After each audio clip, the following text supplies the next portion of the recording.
আসসালামু আলাইকুম। আজকের সাজেশন হচ্ছে জিওটেকনিক্যাল ইঞ্জিনিয়ারিং সিভিল ডিপার্টমেন্টের চতুর্থ পর্বের যারা রেফার পরীক্ষা দিবেন তাদের জন্য। এখানে হচ্ছে শুধুমাত্র জিও টেকনিক্যাল ইঞ্জিনিয়ারিং সাবজেক্টে শুধুমাত্র রচনামূলক প্রশ্নেরই সাজেশন দিলাম।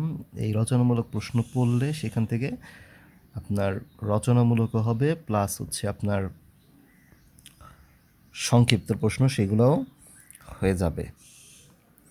তো আপনারা দেখতে পাচ্ছেন এই হচ্ছে আমাদের আদর্শ পেনিট্রেশন টেস্ট, স্টোকস ল, সূত্রের প্রমাণ, ওয়াশ বোরিং চিত্রসহ বর্ণনা, মৃত্তিকার কনসেন্ট্রেসি পরিমাপন প্রক্রিয়ার বর্ণনা, একটা পরীক্ষার ভেদ্যতা পরীক্ষার প্রমাণ আছে দেখেন, প্লেট লোড টেস্ট ও এর সীমাবদ্ধতা, মৃত্তিকার মান শনাক্তকরণ প্রক্রিয়াগুলো বর্ণনা করো, ভিত্তি ব্যর্থ হওয়ার কারণগুলো, আর একটা হচ্ছে ধ্রুব হেইট পরীক্ষার ক্ষেত্রে কে সমান সমান কিউএল ডিভাইডেড বাই AHT।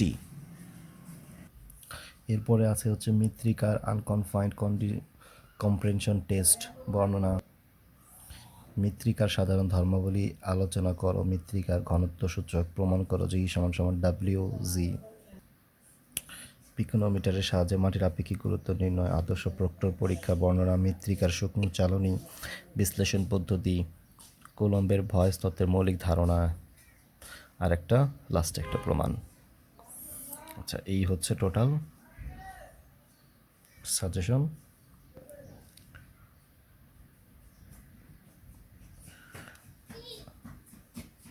এই সাজেশনগুলো পড়লেই রচনামূলক এবং সংক্ষিপ্ত হয়ে যাবে ইনশাল্লাহ। ধন্যবাদ সবাইকে।